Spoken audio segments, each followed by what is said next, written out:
Hello, everyone. Welcome to the webinar. I'm Dr. Sabra Katzweiss, and I use the pronouns she, her, and hers.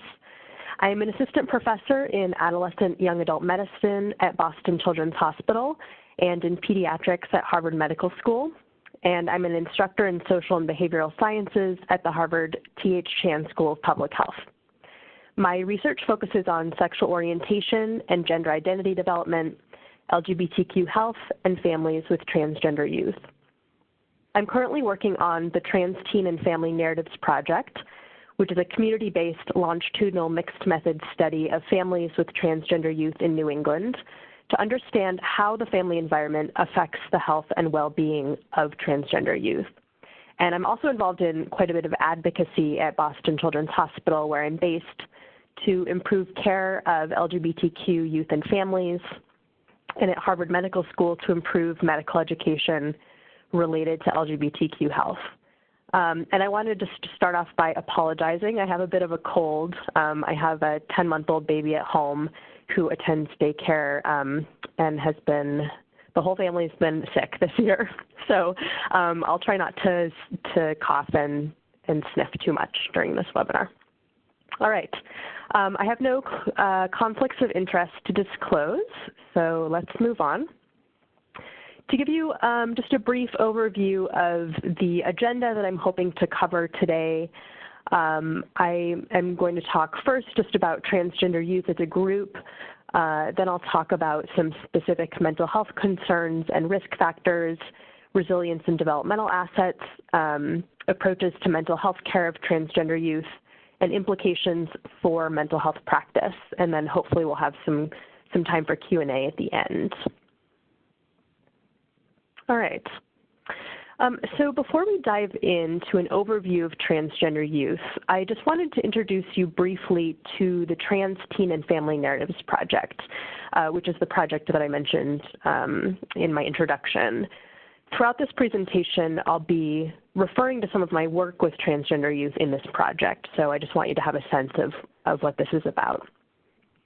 This project includes a community-based sample of 33 transgender youth ages 13 to 17 years and their families from New England. We conducted qualitative interviews and surveys with transgender youth, caregivers, and siblings every 6 months across 2 years. We're currently collecting the 2-year follow-up data, so we'll have 5 total waves of data. So I've sort of sprinkled in some findings from this study throughout, just to give you a little bit more during the webinar. So I'll come back to those to that study a little bit more later. All right. So first, to give a brief overview of transgender youth, I want to start by just going over some terminology. So sex assigned at birth refers to a designation of male or female on a person's birth certificate based on biological characteristics. Gender identity refers to an internal sense of maleness, femaleness, both or neither. Gender expression refers to an external display of gender, including appearance, such as the clothing that someone might wear or how their hair is styled, and behavior, including mannerisms. And sexual orientation refers to whom one is romantically and sexually attracted, who one has sexual behaviors with, and how one identifies their orientation to themselves and to others. So as an example, if I'm talking about myself, I was assigned a female sex at birth. I identify my gender as a woman, and I generally have a pretty feminine gender expression. So I have long hair. Today I'm wearing long earrings, even though you can't see me, and sometimes I wear skirts and dresses. And it's important to recognize that all 4 of these aspects of the self apply to everyone, not just to transgender people. Each of us has a sex assigned at birth, a gender identity, a gender expression, and a sexual orientation. And some of us may experience changes in our gender identity or gender expression or sexual orientation over time. And I just want to also note that gender identity and gender expression are distinct from sexual orientation. So you can't determine a person's sexual orientation based on their appearance or based on how they identify their gender. So a few more terms that I want to review. Gender binary refers to a cultural understanding of gender as having two categories and only two categories, female and male. Transgender or trans or gender minority refers to individuals whose gender identity does not match their sex assigned at birth. And cisgender refers to individuals for whom their gender identity matches their sex assigned at birth. So since I have a female assigned sex and I identify as a woman, then I would be considered a cisgender girl or woman. Although in the example that I gave, my gender identity matches my sex assigned at birth and gender expression, it's important to recognize that gender identity and gender expression are distinct aspects of the self and may or may not match within an individual person. So someone may identify as a woman, but then have a gender expression that's more masculine or androgynous. And this doesn't necessarily mean that they'll identify as transgender. And additionally, a transgender child in particular may not have control over their gender expression. So for example, if their parent picks out their clothes. So for this group, age group in particular, gender expression may not be a very reliable marker of gender identity. The recommended way of measuring gender identity is with a two-step method. So first measuring sex assigned at birth, and then measuring gender identity. And assessing both of these is important for accurately determining whether someone is cisgender or transgender. So for instance, if only gender identity is asked using this measure that's on the slide, and someone chooses female as a response, you don't really know whether they're cisgender or transgender, since not all transgender people identify with a transgender label. So it's really useful to be able to assess both sex assigned at birth and gender identity separately.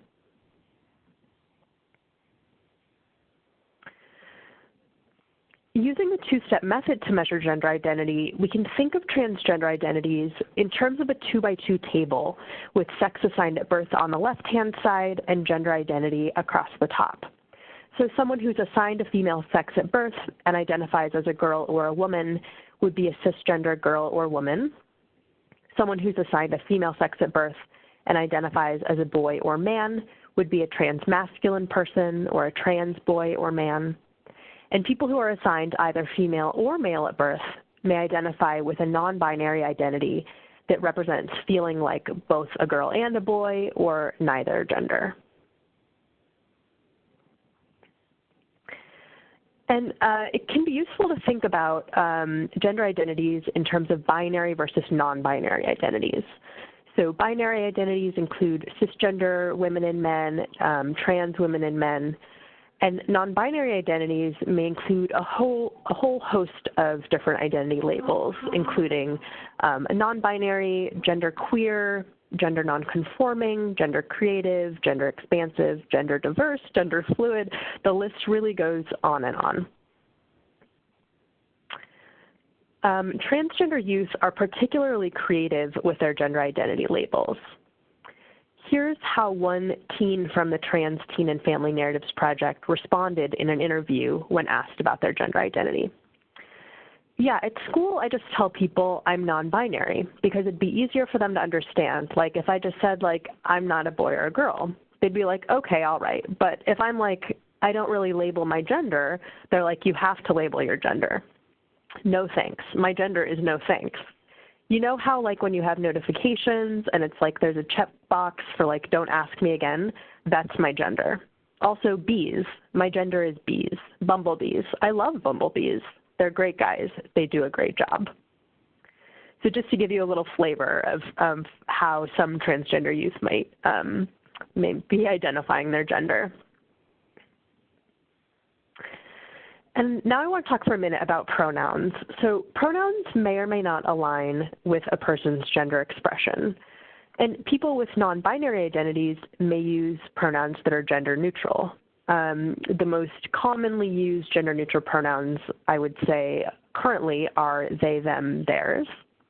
And pronouns may change over time, particularly among youth. They may also change in different contexts based on perceptions of acceptance and safety. So in the Trans Teen and Family Narratives Project, some transgender youth participants talk about using one pronoun with their parents and a different pronoun with their friends. The Gender Unicorn is a useful tool to understand how gender identity, gender expression, sex assigned at birth, and physical and emotional attraction are all different aspects of the self. And in particular, I want to point out that gender identity and gender expression are separate from sexual orientation, represented here by physical and emotional attractions. This graphic also shows how each of these things are on multiple spectrums. So a person can have a gender expression that is at one point on the feminine spectrum, another point on the masculine spectrum, and a third point on the other spectrum. You can think about where you might put yourself on each spectrum as a way of understanding the complexity of these different aspects of the self. And one limitation of this tool is that it doesn't show how aspects of the self might change or develop over time. Gender identity typically develops in early childhood, and everyone develops a gender identity, whether they are transgender or cisgender. Although it typically develops early in childhood, it may continue to develop over time for some individuals. It also develops within multiple, sometimes competing contexts. So an individual's gender identity develops within the immediate context of the family, the larger context of the community, and the even larger societal and historical context. The societal and historical context is particularly important to consider in thinking about how language related to transgender identities, visibility, and attitudes toward transgender individuals have changed over time, as well as access to gender-affirming care for transgender youth. Children or adolescents may develop a gender identity that doesn't align with their sex assigned at birth. However, children and adolescents who are gender nonconforming may or may not become transgender. And gender nonconforming adolescents are more likely than gender nonconforming children to later become transgender in adulthood, likely because adolescents are further along than children in their identity development.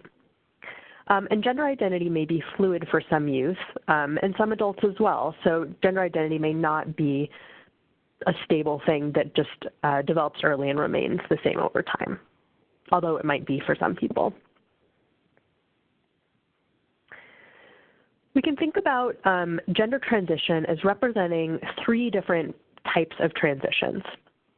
Social transition, such as dressing as a person's affirmed gender in public, a medical transition, including gender-affirming treatments, and legal transitions, such as name changes or ID changes.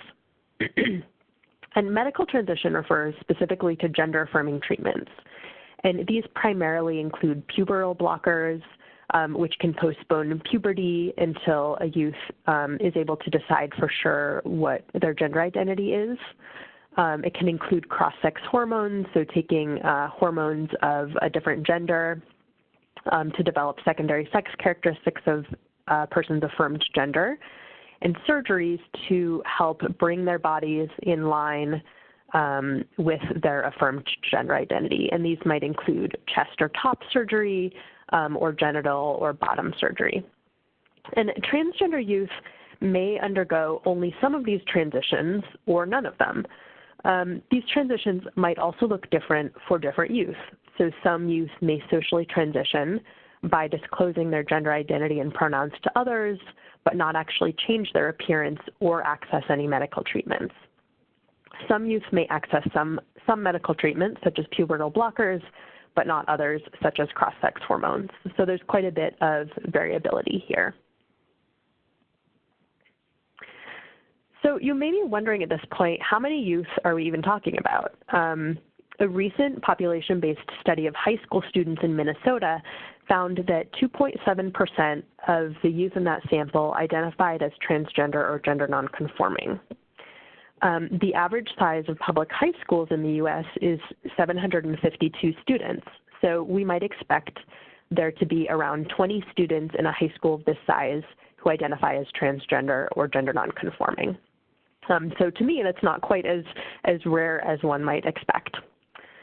And in the sample from Minnesota of high school students, transgender and gender nonconforming youth were more likely than cisgender youth to be assigned female at birth, to be youth of color, and to receive free or reduced price lunch. Just as an interesting sort of side note about that study. So now I'm going to move on to talking about mental health concerns and risk factors for transgender youth.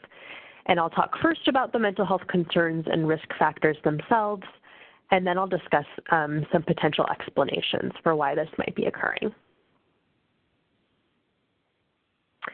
Compared to cisgender youth, transgender youth have high rates of mental health concerns and risk behaviors across many, many different outcomes. These include depression, anxiety, different forms of suicidality, including ideation and attempt, self-harm, the use of inpatient and outpatient mental health services, substance use, and risky sexual behaviors such as engaging in sex without condoms, for example.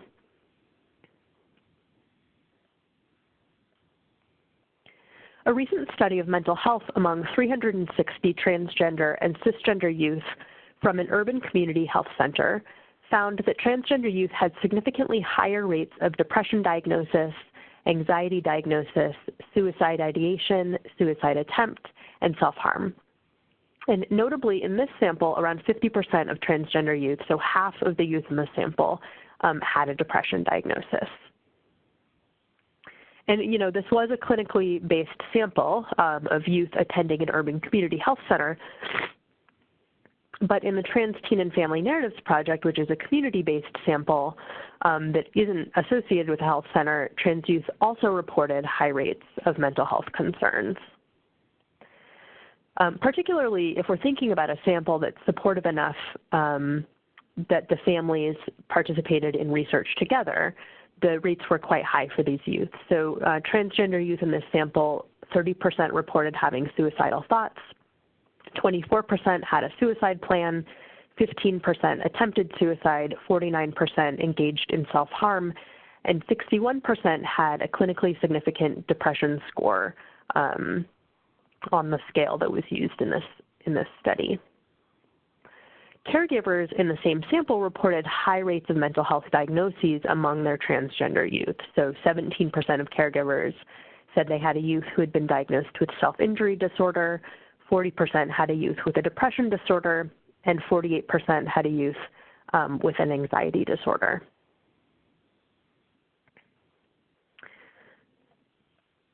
So in thinking about explaining these mental health disparities, we can consider three different contexts that affect transgender youth: the historical context, the political context, and the social context.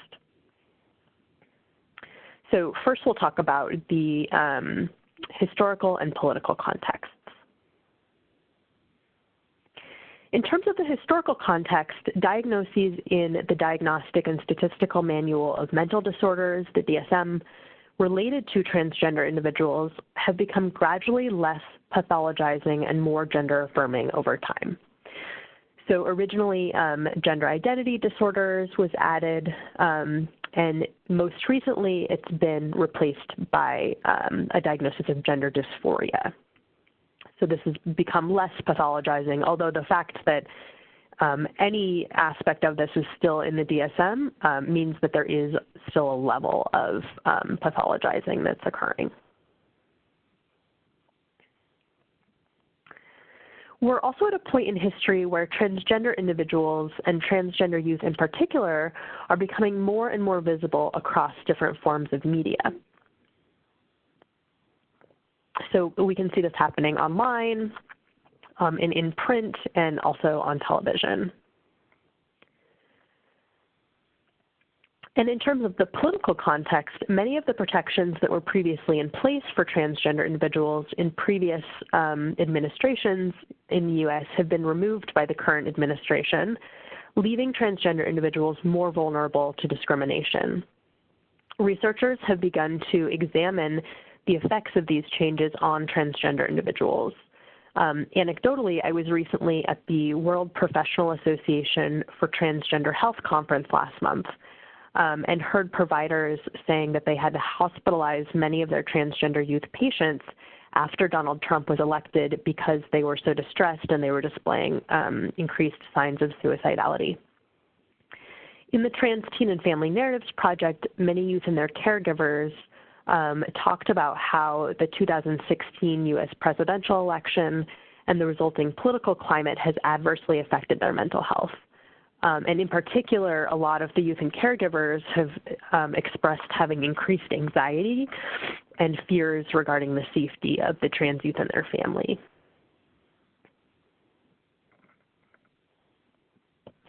So now we'll turn to the social context and talk about gender minority stress as a potential explanation for mental health disparities. Minority stress theory proposes that distal stressors that are external to the self, such as experiences of prejudice and discrimination, and proximal stressors, such as the internalization of that stigma, adversely affect both physical and mental health, in part via a psychological stress response. And we can apply this specifically to transgender individuals such that experiences of anti-transgender prejudice and discrimination and internalized transphobia adversely affect physical and mental health. And we can also bring in here different kinds of stressors based on different identities. So racism, classism, homophobia, and biphobia may all intersect to provide different types of stressors, some of which may be internalized to negatively affect health.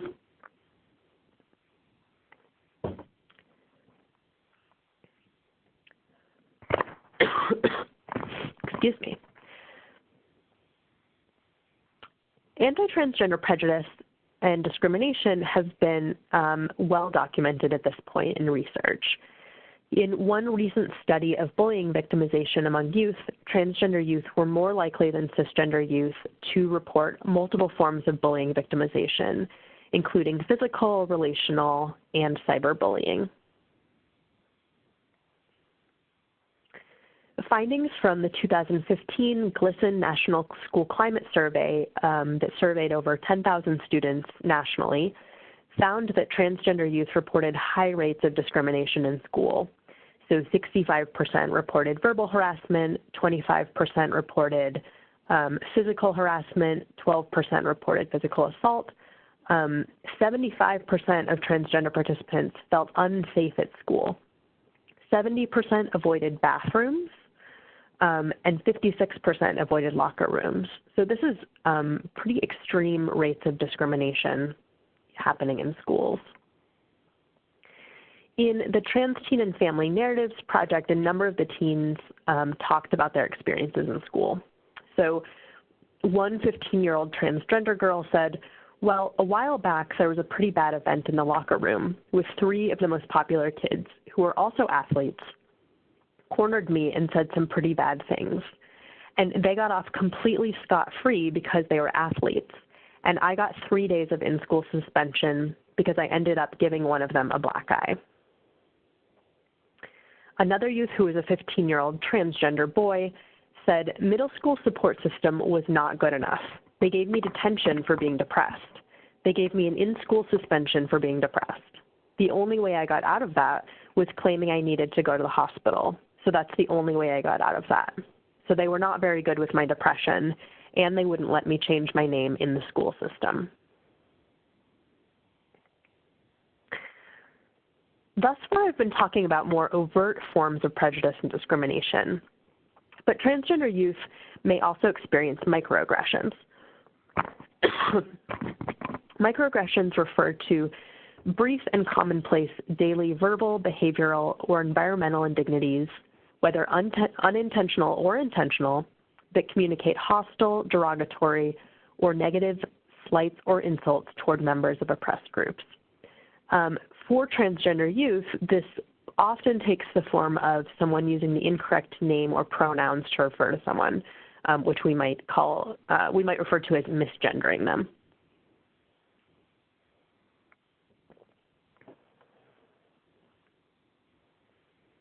And finally, we can consider the family environment as a specific social context that might help explain mental health disparities among transgender youth. Findings from the 2015 U.S. Transgender Survey, which surveyed nearly 28,000 transgender adults, found that between 8 and 18% of transgender adults reported negative family experiences, which may adversely affect their mental health. So 18% had said they had an unsupportive family, 10% experienced violence from their family, 8% were actually kicked out of their home, and 10% ran away from home. Here's a quote from a 13-year-old transgender boy from the Trans Teen and Family Narratives Project about his experience with his family, demonstrating how the family context may negatively impact transgender youth's mental health. What stressed me out a lot was when we had testosterone on the table, and my dad was like, "No, I don't want you doing that," and everything. That gave me some stress. I was like, holy crap, I'm going to have to stay with female puberty. I don't want that. That caused me a lot of stress until it got good.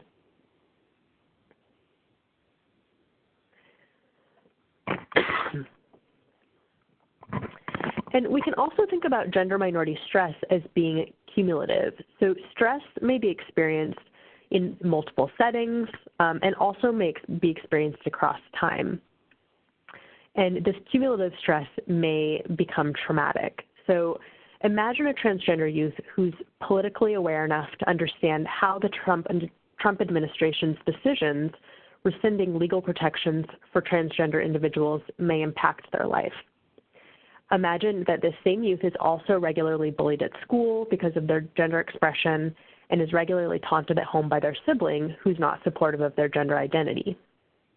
Although this particular youth has parents who are supportive of their gender identity, imagine that they have also experienced barriers to accessing gender-affirming medical care because they have to travel long distances to see a gender-affirming provider, and because their parents' insurance will not cover the cost of treatment, and the family cannot afford to pay for the care out of pocket. So you can see how these types of stressors experienced in multiple settings across time may become cumulative, which may end up rising to the level of trauma for transgender youth. So now I'm going to shift gears a little bit to talk about resilience and developmental assets. And, I've just spent some time talking about how transgender youth have these high rates of mental health concerns compared to cisgender youth. But it's also important to note that not all transgender youth have these concerns. So we want to also be able to consider the resiliency side of things. All youth have developmental assets that are internal or external. Internal developmental assets may include commitment to learning, positive values, social competencies, and positive identity, such as self-esteem. And external assets may include support, such as from family, empowerment, such as feelings of safety, boundaries and expectations, such as having a positive peer influence, and a constructive use of time, such as youth programs. There are also assets that may be specifically relevant for transgender youth's mental health, and these might include peer support for one's gender identity, family acceptance, affirmative health care, and supportive school policies related to gender identity. One study of developmental assets for transgender versus cisgender youth found that compared to cisgender youth, transgender youth were less likely to report the following developmental assets. These included internal assets, family connectedness, student-teacher relationships, as well as feeling safe in the community. So returning to the slide of negative family experiences among transgender adults, although 8 to 18% reported negative experiences, 60% of transgender adults in the same survey reported having a supportive family, and 64% of youth in the 2017 Canadian Trans Youth Health Survey reported that they felt safe at home, demonstrating that transgender individuals may also have positive family experiences.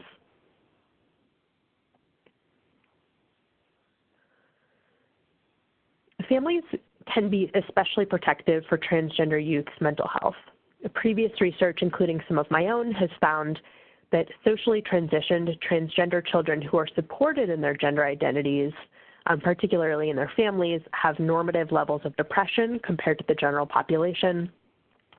This research has found that parental support is associated with higher life satisfaction, a lower perceived burden of being transgender, fewer depressive symptoms, less suicidality among transgender adolescents. And transgender youth with higher levels of family support and connectedness report better health.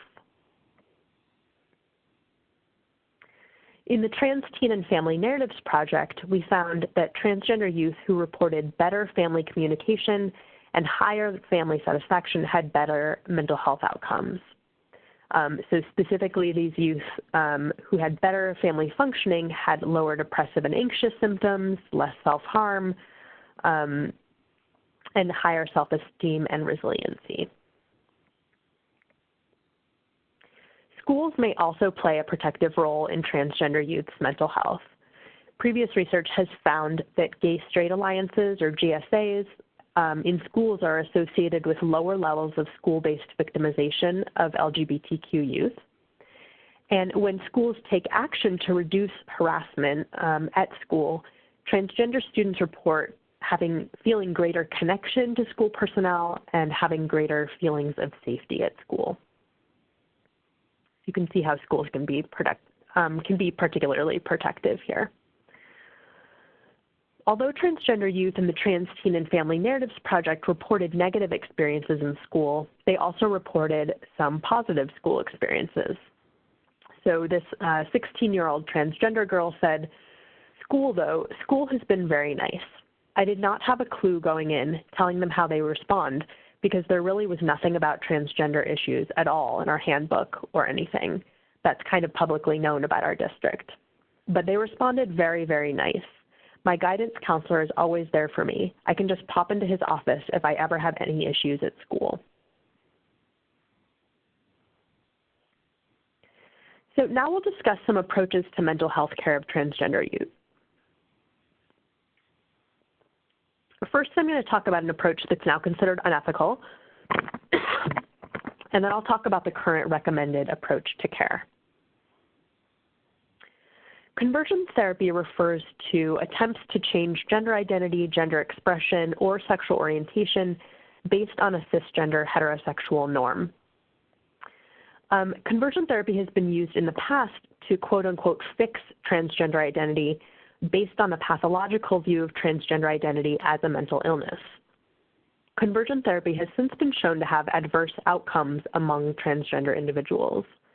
One recent study that hasn't yet been published found that exposure to conversion therapy was associated with increased suicidality among transgender adults.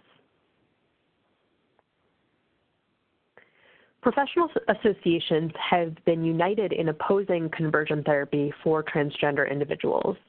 This is a list of associations that have released an official statement opposing conversion therapy. Here's one example of a policy on conversion therapy from the American Academy of Child and Adolescent Psychiatry. The AACAP finds no evidence to support the application of any therapeutic intervention operating under the premise that a specific gender identity and/or gender expression is pathological. Such conversion therapies lack scientific credibility and clinical utility. Additionally, there's evidence that such interventions are harmful. As a result, conversion therapies should not be part of any behavioral health treatment of children and adolescents. So as an alternative to conversion therapy, the gender affirmative model is currently considered the best approach for treating transgender youth. The central premises of the gender affirmative model are that gender variations are not disorders, that gender presentations are diverse and varied across cultures, that gender involves a combination of biology, development, and socialization, and culture and context.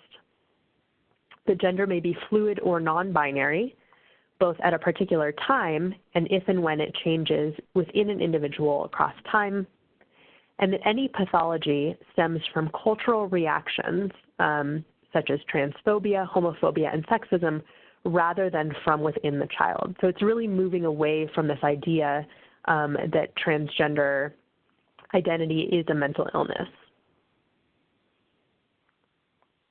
The goals of the gender affirmative model are to listen to the child and decipher, with the help of parents and caregivers, what the child is communicating about their own gender identity and expression. And the second goal is to really facilitate gender health for the child. And this is defined as a child's opportunity to live in the gender that feels most real or comfortable, and to express that gender with freedom from restriction, aspersion, or rejection.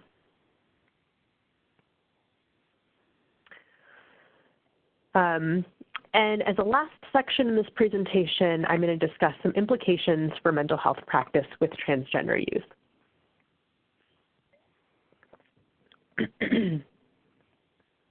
And I'll discuss implications for practice in the following areas: clinical spaces and systems, patient-provider or client-provider interactions, assessment, awareness of potential barriers, and providers as advocates and allies.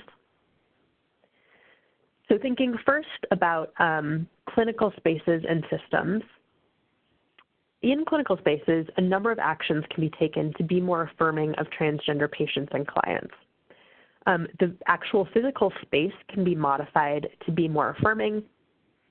Transgender staff can be trained on transgender health, staff can be trained on transgender health and competencies. You can include gender identity in non-discrimination policies for a clinic, as well as updating clinical forms and electronic medical records to include gender identity and pronouns.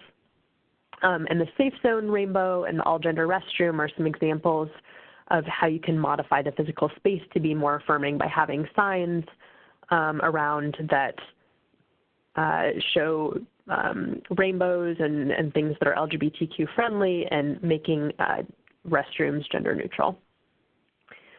It's especially important to note that how patients are listed in the electronic medical record, if you are in a clinical setting that has that kind of record, can it affect how a clinical visit unfolds. So this happens a lot at Children's Hospital where I work. So as an example, transgender patients or clients who've not yet changed their name legally may be listed in the electronic medical record as their birth name. This is referred to in the transgender community as their dead name. Because their birth name is in the system, they're required to sign in using this name. They're called from the waiting room with this name. This name may end up on an ID bracelet if they're visiting a hospital, and the provider may address them by this name when they enter the room.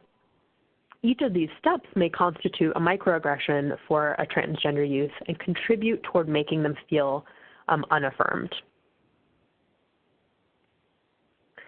Regarding patient-provider or client-provider interactions, you can do a number of things to affirm transgender youth patients and clients. These include examining implicit biases about transgender people, not assuming that your clients are cisgender or heterosexual, and introducing yourself with your pronouns. And introducing yourself with your pronouns, as I did to start off this webinar, is meant to really create a safe space, and it can give your patient or your client the opportunity to tell you their pronouns without you having to ask directly. Asking directly can sometimes put people on the spot or make them feel pressured into coming out before they feel ready or before it feels safe for them. So introducing yourself with your pronouns can signal that you're open to having that discussion without directly asking. Other things that you can do as a provider to be affirming include wearing a rainbow pin or a lanyard to signal support, asking open-ended questions about pronouns, gender identity, sexual orientation, and using the client's preferred pronouns and identity labels, and maintaining confidentiality in the visit and documentation. At Boston Children's Hospital, it's become very common to see employees wearing rainbow lanyards. We have a safe zone program at the hospital where people are trained in sexual and gender diversity, and then they receive a rainbow lanyard. Providers in the adolescent and young adult medicine clinic, which is where I'm based at the hospital, have told me that since they started wearing rainbow lanyards a couple of years ago, their patients disclose information to them about their sexual orientation and gender identity that they never did before. So it can kind of be a way of opening doors for your patients. And I wanted to just make a note quickly about confidentiality, that confidentiality is particularly important when we're talking about transgender youth, because many of them haven't disclosed their gender identity to parents and caregivers. So it can be useful to ask a youth if there's a different name or pronoun that should be used to refer to them when their parents or caregivers are present, so that you can kind of help facilitate them to come out to their parents when they're ready, but not before they're ready. In terms of assessment, you can be affirming of transgender youth patients and clients by measuring sex assigned at birth and gender identity separately on intake forms, by assessing transgender identities, names, and pronouns regularly among youth, which can allow for change over time as youth are exploring and figuring out their identities, screening for prejudice and discrimination, such as bullying at school, and also assessing both internal and external developmental assets for transgender youth. Some of those things that I talked about before, such as self-esteem, having support systems, things like that. And finally, it's important to be aware of potential barriers that transgender youth may experience in trying to access mental health care. Transgender youth may face the same barriers to care as all youth, including access to insurance, transportation to mental health visits potentially, plus additional barriers. Also, some other barriers that everyone is facing is a lack of mental health providers, wait lists, things like that are also affecting transgender youth. They may also face additional barriers such as being estranged from their family or homeless. The rates of that are higher among transgender youth. They may also have had a prior negative interaction that may prevent them from disclosing sensitive information. A lot of youth in the Trans Teen and Family Narratives Project have talked about seeing mental health providers that were not affirming of their gender. And the lack of gender-affirming providers is really an issue, and hopefully something that this webinar can help address, actually. But that's potentially an additional barrier that transgender youth face, is being able to find a mental health provider who is affirming. And even if they find that person, if they've already had a negative experience with someone else, they may be less likely to open up to a different provider. Providers can really act as advocates and allies for transgender youth. So some of the things that you can do are to consider creating support groups in your region for transgender youth, particularly if you are not located in a big city. A lot of transgender youth may not have access to other transgender youth at all, or maybe only in an online space. So being able to create support groups where transgender youth can come together and share experiences can be really valuable. You can also help youth navigate disclosing their gender identity to their parents or caregivers. You can write letters of support for gender-affirming medical treatments and supportive school policies. And you can also get involved in advocacy efforts to pass legislation that protects transgender youth. And I'm going to leave you with a number of resources here. So this first slide is resources specifically for providers. There's a gender identity and pronoun use guide that I helped develop last year at Boston Children's Hospital. Practice guidelines for transgender and gender nonconforming people from the American Psychological Association. And Gender Spectrum is a really great organization that has resources for parents, teens, community members, and providers as well regarding a variety of topics. They have a really robust website with a lot of different resources on it that I encourage you to check out. And I've also included here some mental health and support resources specifically for transgender youth so that you can help support your patients and clients as well. So these include the Trans Lifeline, which is a crisis hotline that's staffed entirely by transgender people for transgender people to talk about anything or get help accessing resources. The Trevor Lifeline is another crisis hotline that's specifically for youth, and it's for LGBTQ youth. The LGBT National Youth Hotline is another youth hotline that can be useful for your patients and clients. And then finally, Gender Spectrum, I think, is also useful on the trans teen or trans youth side of things as well. So I want to acknowledge my research team that helped me to flesh out these slides a little bit and make sure I was covering all of the content that I wanted to be covering and in as clear a way as possible. And now we have some time for Q&A. So I'm going to turn it back over to one of the hosts who's going to handle the Q&A section for us. Thank you, Sabra. We're now going to begin answering the questions submitted during today's presentation. As a reminder, you can still submit questions through the chat box. Our first question is,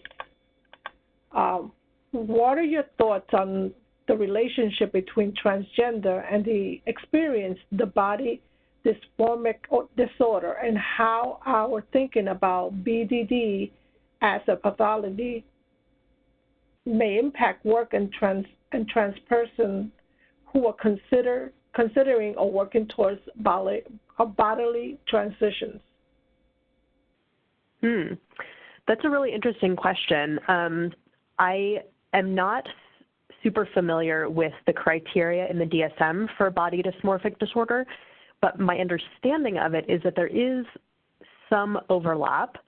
However, transgender identity is really, it's not always just related to the body. So it can be a lot more. I think body dysmorphic disorder is more related to how a person feels about their body, and transgender identity, I think, is a little bit beyond that because it also includes gender expression that can go beyond just appearance and also in terms of mannerisms and interests and activities and how a person kind of moves in the world and is in the world as their gender. So I think it's a little bit different from body dysmorphic disorder, although transgender identity may include body dysphoria as a component that needs to be addressed through different forms of treatment and potentially through medical affirming treatments as well.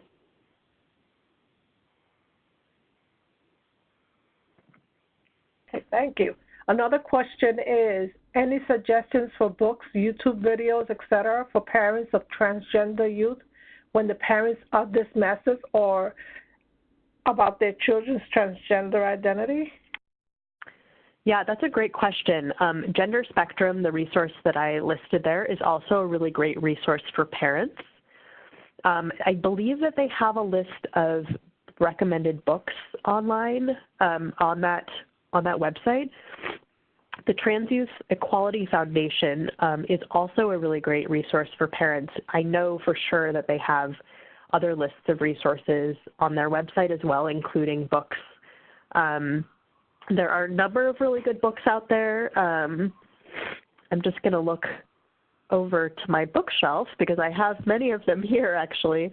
One of my favorites is The Gender Creative Child by Diane Ehrensaft. All of Diane Ehrensaft's work actually is really wonderful on transgender youth.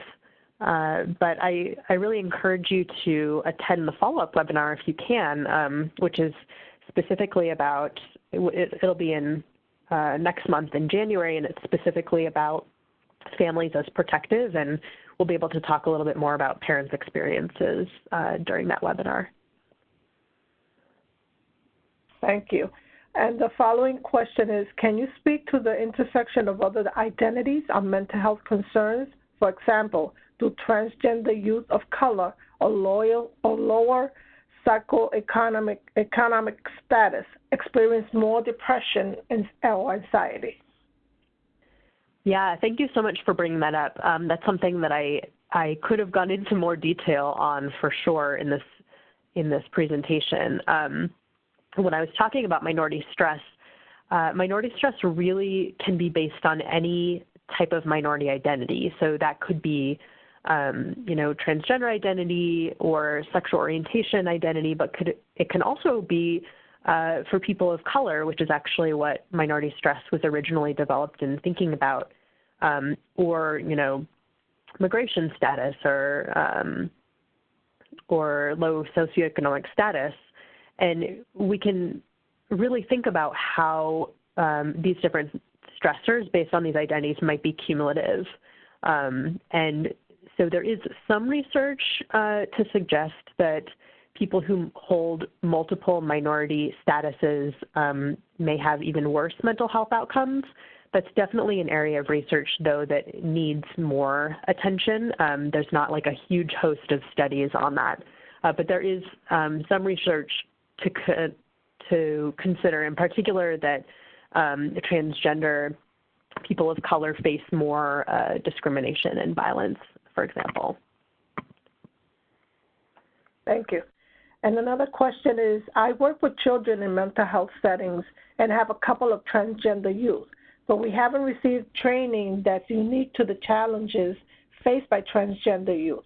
Any recommendations for free training or resources? Well, I hope that this webinar that I just gave is a little bit useful. Other places that I might direct you are the National Center for LGBTQ Education. I believe that's what it's called. It's through the Fenway Institute. They have a lot of trainings online. The Human Rights Commission, HRC, also has a lot of trainings online as well.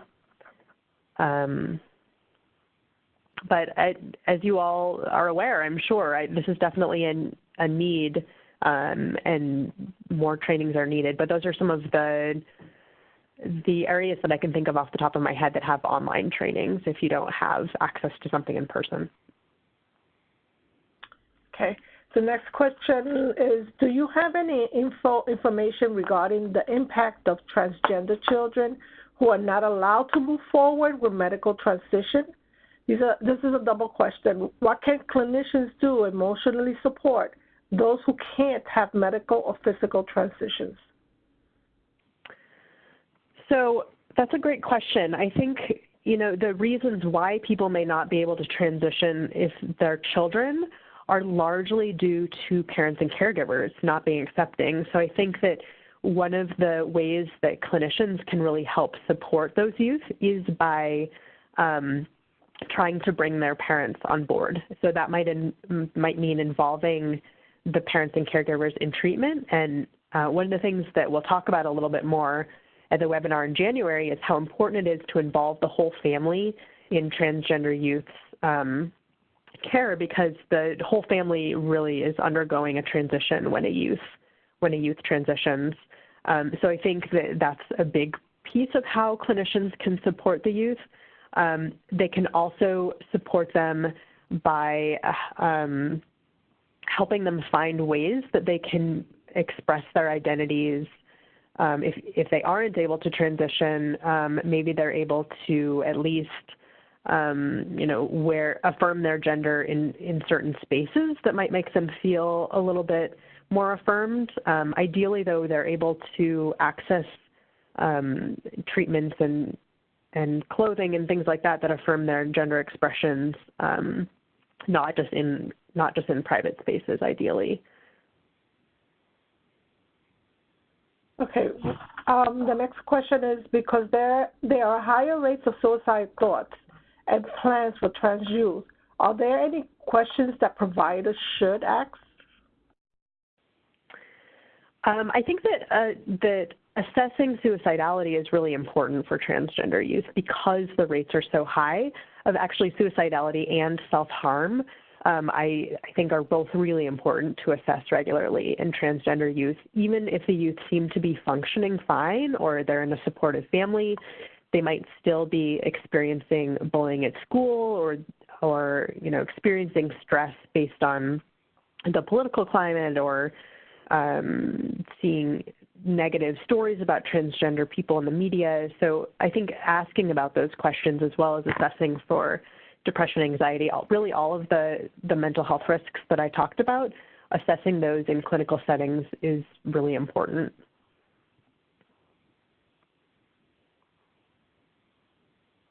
So we have one more question, and then we will be ending. So frustrating that conversation therapy is outdated, yet supported by current political leaders. What is your thought about this? Can you repeat the question one more time? So frustrated that conversation therapy is outdated, and yet supported by current political leaders. Conversion therapy. Yes, yeah. I completely share your frustration. Yes. I think that there's a lot of work to be done to ban conversion therapy, and it's really a state-by-state thing at this point. I think that it's useful that all of these different associations that I mentioned have officially opposed it and released statements, but it's really difficult in the current political climate to make any progress at the federal level. I think what we really have to do is try and advocate at a local level and a state level as much as possible. But I completely agree that conversion therapy is really harmful, and there's a lot of work to be done to move beyond that in a more gender-affirmative direction. Thank you, Sabra, and thank you everyone for attending today's webinar. The slides will be up on the CTAC website within 2 to 3 days. We invite you to join us for our upcoming event listed here. If you have any questions, please contact us at the ctacinfo.nyu.edu. Once you leave today's webinar, you will receive a survey on the presentation, and we would appreciate if you would complete that and provide your feedback. On behalf of CTAC and our presenter, thank you for joining us, and have a great rest of your day.